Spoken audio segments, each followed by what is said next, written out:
अस्सलाम वालेकुम व आदाब नाज़रीन, आप देख रहे हैं लाजवाल न्यूज़ और मैं हूं आपके साथ मोहम्मद जाफ़र। आज हम बात करेंगे गुजर बकरवाल हॉस्टल्स की। 1974 से लेकर आज तक 23 गुजर बकरवाल हॉस्टल्स जो हैं वो तामीर हुए हैं। कुछ का काम अभी चल रहा है, लेकिन इन हॉस्टल्स में जो स्टूडेंट्स ज़ेर तालीम हैं उन्हें शुरू से लेकर अब तक काफ़ी मुश्किलात का सामना करना पड़ रहा है।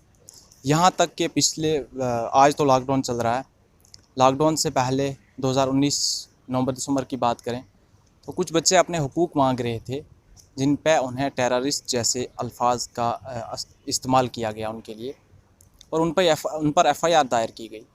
तो आज हमारे साथ गुजर बकरवाल हॉस्टल्स के पेशे कुर्दा मसाइल को लेकर बातचीत करने के लिए NCP यूथ विंग के जॉइंट सेक्रेटरी इंजीनियर ऋषि किलम जी मौजूद हैं, जिनसे हम गुजर बकरवाल हॉस्टल्स के पेशे कुर्दा मसाइल को लेकर बातचीत करेंगे। किलम जी, आपका खैर मकदम है हमारे लाजवाल चैनल। हाँ जी, शुक्रिया। किलम जी, आप हमें बताएं कि जब से ये गुजर बकरवाल हॉस्टल्स तामीर हुए हैं तब से लेकर आज तक जो गुजर बकरवाल तबका के स्टूडेंट्स हैं, बच्चे हैं, उनका यही रोना धोना है कि कभी खाने का मेन्यू सही नहीं है, कभी उनके साथ वार्डन का गैर जानबदाराना बर्ताव। तो इस पर आप क्या कहना चाहेंगे? देखिए, बड़े दुख की बात है, ये खाली हॉस्टल की तक ही सीमित नहीं है कि हम खाली हॉस्टल की बात कर रहे हैं। गुजर बकरवालों को आज तक जितनी सरकारें आई उन्होंने सिर्फ अपने वोट बैंक के लिए यूज़ किया, चाहे वो कांग्रेस की सरकार हो, चाहे नेशनल कॉन्फ्रेंस की सरकार हो, PDP की सरकार हो। उन्हें बड़ी बड़ी रैलीज़ में लाया जाता है कि मुफ्ती साहब की रैली है, फ़ारूक अब्दुल्ला की रैली है, या किसी पॉलिटिकल पार्टी की रैली है, आपका उधर आपके लिए कुछ बेनिफिट्स ही हो गए, आपके लिए कुछ हम स्कॉलरशिप्स यूथ्स को डिक्लेयर करेंगे, हम कुछ करेंगे, मतलब उनको खाली एक यूज़ किया गया। ये बड़े अफसोस की बात है। देखिए, ये गुजर बकरवाल कौन लोग हैं जो मतलब दिन रात मेहनत करते हैं और मेहनत करके वो अपने बच्चों को पढ़ाते हैं।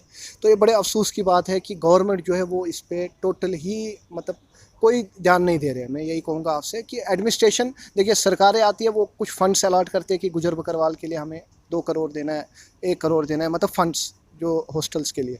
लेकिन वो आगे कहाँ इम्प्लीमेंट हो रहा है, कहाँ आगे उसको यूज़ कर रहे हैं, वो पता नहीं है। रही बात हॉस्टल की, तो जो हॉस्टल के लिए बच्चे जब आवाज़ उठाते हैं कि खाना ठीक नहीं है, वार्डन को चेंज करो या कुछ करो, उन पे दफ़ाएँ लगाई जाती है। उनको बोलते हैं ये आतंकवादी है, उनको बोलते हैं इनने एंटी पार्टी एक्टिविटीज़ या एंटी कोई भी यूथ्स की, स्टूडेंट्स की कोई एक्टिविटीज़ इनने की, तो उनको बाहर कर देते हैं। तो ये बड़े दुख की बात है, मतलब ऐसा नहीं होना चाहिए। गुजर बकरवाल लोग जो है ये बड़े मतलब देखिए मेहनती लोग हैं, इनके साथ आप ऐसा करेंगे तो कैसे चलेगा। सर, अगर हम बात करें गुजर बकरवाल जो तबका है, इनके जो बच्चे हैं, ये हॉस्टल्स तामीर करने का मकसद ये था कि इन्हें प्रॉपर तरह से तालीम दी जाए, लेकिन प्रॉपर तरह से इन्हें तालीम नहीं दी जा रही है और अक्सर देखा जा रहा है कि इस जो हॉस्टलों के बच्चे हैं वो ड्रॉप होते नज़र आ रहे हैं। तो इस पर आप क्या कहना चाहेंगे कि इसका क्या रीज़न है, क्यों ये बच्चे बार बार ड्रॉप हो रहे हैं? अक्सर हमें ये नहीं भूलना चाहिए कि जैसे हम देखते हैं कि जम्मू के बच्चे या कश्मीर के बच्चों ने टॉप किया, उसमें ये मेहनती लोग भी है, गुजर बकरवाल लोग भी है। ऐसी बात नहीं है हम ये बोलते हैं कि नहीं जी खाली जम्मू या कश्मीर के या लद्दाख के यूथ ने जी टॉप किया। ये गुजर बकरवाल जो है समाज, हमें इनको नहीं भूलना चाहिए। इनकी कंडीशन देखिए, घर की हालत देख लीजिए। फिर भी ऐसे बच्चे डे एंड नाइट पढ़ के घर का काम भी करते हैं, उसके बाद मतलब मेहनत भी करते हैं, और उसके बाद फिर ये पढ़ाई करते हैं, तो उसके बाद भी ये अच्छे मतलब लेवल तक जाते हैं। लेकिन बड़े अफसोस की बात है, जो इनको फैसिलिटी मिलनी चाहिए एडमिनिस्ट्रेशन से, गवर्नमेंट से, वो नहीं मिल रहा है। हाल ही में ये भी मेरे को सुनने में आया, काफ़ी शिकायतें भी आई यूथ्स की भी, कि जो हॉस्टल वार्डन है वो 2 से 3 साल तक रहना चाहिए, और यहाँ 8-8 साल 10-10 साल सिफारिश वाले सारे। सर, अक्सर देखा जा रहा है 10-10 साल से 15-15 साल से एक ही जगह जो वार्डन है वो एक ही जगह टिकी हुई है। तो आखिर ये इस निज़ाम को कौन सुधारेगा, किसको दे? इस अगर हम बात करें तो एडमिनिस्ट्रेशन, कहीं ना कहीं एडमिनिस्ट्रेशन की भी मिस्टेक है कि सिफारिश की बिना पर एक वार्डन को 10 से 15 साल एक जगह रखा जा रहा है, स्टाफ को 10 से 15 साल एक जगह रखा जा रहा है। तो इस पर आप क्या कहना चाहेंगे? मेरी नेशनल यूथ कांग्रेस की तरफ से ये उन सब लोगों से, जो ये एडमिनिस्ट्रेशन से खासकर, और जो हॉस्टल के वार्डन से, और जो वहाँ के स्टाफ है, उनसे बस एक ही बात मैं कहूँगा कि वो भूल जाओ कि वो तानाशाही जो आपकी चलती थी, जो आप सोचते थे ये सरकारें हमारे अपनी है तो हमें कोई ट्रांसफ़र नहीं करेगा, हमें कोई जहाँ मर्जी जो करो, वो सब भूल जाओ। 370 भी हट चुका है, अब ये यूटी में है, भारत का अटूट अंग है। तो ऐसी बात नहीं है। अब आप उस गलतफहमी में मत रहिए कि आज भी हम किसी की चिट्ठी लाएंगे या कोई फ़ोन कराएंगे तो हमें 8-8 साल के लिए वार्डन रखेंगे, या 8-8 साल के लिए जो मर्जी करे, वो गुंडा राज इनका नहीं चलेगा।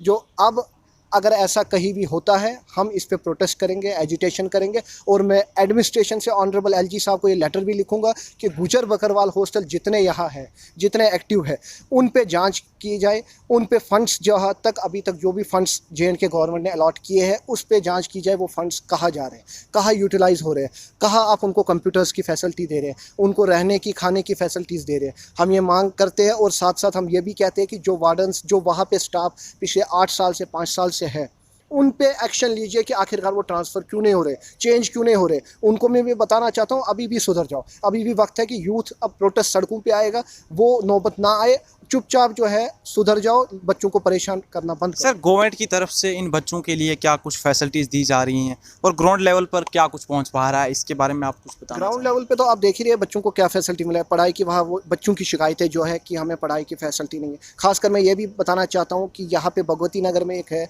लास्ट टाइम मैंने भी वहाँ पे मैं भी पार्टिसिपेट किया हूँ, वहाँ पे जो एजिटेशन हुई थी, वहाँ मुफ्ती हॉस्टल है। मैं ये पूछना चाहता हूँ अगर वो औकाफ का है, अगर वो किसी की प्रॉपर्टी है, मतलब प्राइवेट प्रॉपर्टी तो है नहीं, गवर्नमेंट की है, तो उसका नाम मुफ्ती हॉस्टल क्या है? ऐसा क्या कंट्रीब्यूशन है मुफ्ती साहब का इस स्टेट के लिए? मैं ये पूछना चाहता हूँ, मुफ्ती मोहम्मद सईद ने ऐसा क्या किया?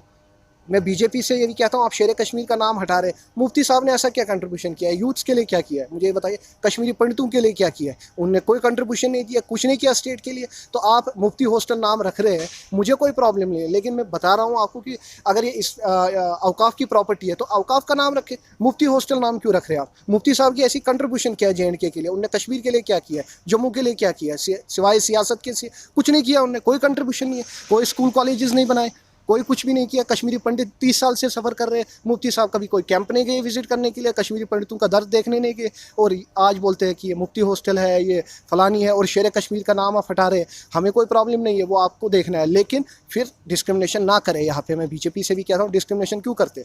और मुफ्ती हॉस्टल में भी यही चल रहा है, वहाँ बच्चे एजुटेशन करते हैं, खाना नहीं है, कुछ भी नहीं है। और ख़ासकर गुजर बकरवालों के लिए आप देख लीजिए, इनके लिए फैसिलिटी होनी चाहिए। ना सिर्फ जम्मू कश्मीर की मैं बात कर रहा हूँ, ये बच्चे बाहर भी पढ़ने जाते हैं, दिल्ली पढ़ने जाते हैं, बम्बई पढ़ने जाते हैं, वहाँ भी इनके लिए जे की तरफ से, जब आप लद्दाख हॉस्टल रख रहे हैं, जब आप जम्मू कश्मीर के लिए वहाँ पे कुछ फैसिलिटी रख रहे हैं, उनको हॉस्टल्स दे रहे हैं, तो गुजर बकरवाल के लिए क्यों नहीं दे रहे हैं? उनके साथ डिस्क्रिमिनेशन क्यों? आखिरकार वो भी इंसान है, वो भी इतने मेहनती लोग हैं, उनके लिए भी कुछ सोचिए। आप देखिए चिनाब वैली इतना बेल्ट है बड़ा, उनके लिए भी कोई फैसिलिटी नहीं है। उनको स्कॉलरशिप क्यों नहीं दे रहे आप गुजर बकरवाल वालों को, जो बाहर पढ़ने जाते हैं, हायर एजुकेशन के लिए जा रहे हैं? उनको भी कुछ अलग से उनके लिए स्कीम्स रखे, उनके लिए। जैसे आप प्रधानमंत्री आप दे रहे हैं स्कॉलरशिप PMSS, तो उनको भी उसमें कुछ अच्छा अलग से दे दीजिए, ताकि वो बच्चे भी कुछ कर सकें। तो उनके लिए तो कुछ फैसिलिटी नहीं है।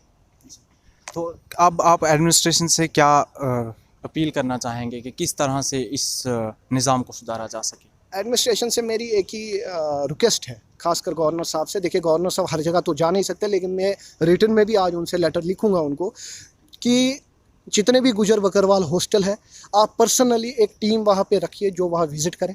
पहले तो मैं चाहता हूँ पिछले 10 साल से वो ये देखे कि हमने कितना फंड्स दिया गुजर बकरवाल हॉस्टल्स को, कहाँ पे यूटिलाइज़ हुआ, वो कहाँ पे हमने कितने कंप्यूटर्स लिए, वॉशरूम्स की क्या हालत है, खाना बच्चों को अगर हम 100 रुपये दे रहे हैं तो उनको प्रोवाइड हो रहा है 100 रुपये का, या नहीं कि 30 रुपये या 20 रुपये का हो रहा है, और बच्चों को यूनिफॉर्म मिल रहे हैं, शूज़ मिल रहे हैं, पढ़ाई कैसी है, टीचिंग फैकल्टी कैसी है। और जो खासकर जो तानाशाही ये राज उन्होंने बनाया कि हम 8-8 साल 10-10 साल वार्डन रहेंगे, वो हटाइए, जल्द से जल्द चेंज करिए, नया स्टाफ लाइए, चेंज करिए। और बिना ये खासकर ये जो सिफारिशी आते हैं, जो करप्शन हमारे अभी भी चल रहा है यहाँ पे, देखिए सब कुछ ख़त्म हो गया, यूटी तो बन गया, लेकिन ये करप्शन अभी ख़त्म नहीं हो रहा है। तो ये जो करप्शन चल रहा है, सिफारिशी चल रही है वहाँ पे कि हम वार्डन बनेंगे, हम स्टाफ मेंबर जाएंगे, वो सब हटाइए।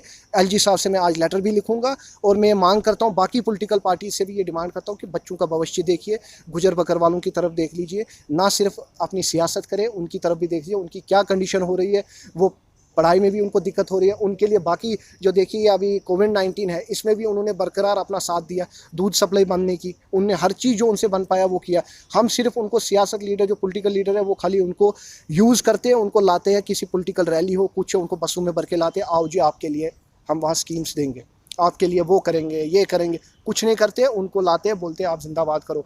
गुलाम नबी आज़ाद साहब आते हैं, वो जिंदाबाद करते हैं आपके लिए। आज तक क्या किया मुझे ये बताइए? चिनाब वैली में गुलाम नबी आज़ाद वहाँ से बिलोंग करते, क्या किया?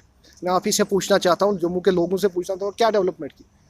कुछ भी नहीं की। ये खाली दिल्ली बैठते हैं, अपनी सियासत चलाते हैं, कुछ भी नहीं। अभी भी मैं उनसे कहता हूँ, अभी भी सुधर जाओ, अभी भी इन जो BPL लोग हैं, जो जम्मू के SROs है, जो जम्मू के यूथ्स है, कश्मीर के यूथ्स है, इन यही आपकी आगे जो आपकी जो स्टेट है उसको आगे लेके जाएंगे। जब आप इनके साथ ही करप्शन करोगे, इनके स्कीम्स के साथ ही घोटाले करोगे, इनकी भविष्य के साथ खेलोगे, तो कैसे हमारा जम्मू कश्मीर आगे बढ़ेगा।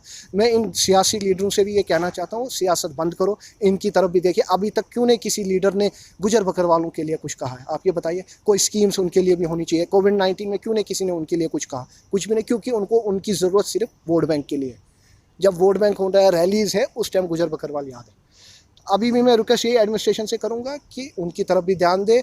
और मैं आपकी चैनल का भी धन्यवाद करता हूं, जो कि काफ़ी देर से ये इशू उठा रहे हैं गुजर बकरवाल्स का। आप सबका जी, धन्यवाद। आपका बहुत बहुत शुक्रिया। तो नाज़रीन, आप देख रहे थे हमारे साथ इंजीनियर ऋषि किलम जी मौजूद थे, जिनने गुजर बकरवाल हॉस्टल्स को लेकर हमारे साथ बातचीत की। तो इसी तरह से आज का हमारा ये प्रोग्राम इख्तिताम को पहुँचता है। अपने मेज़बान को दीजिए इजाज़त। देखते रहिए लाजवाल न्यूज़।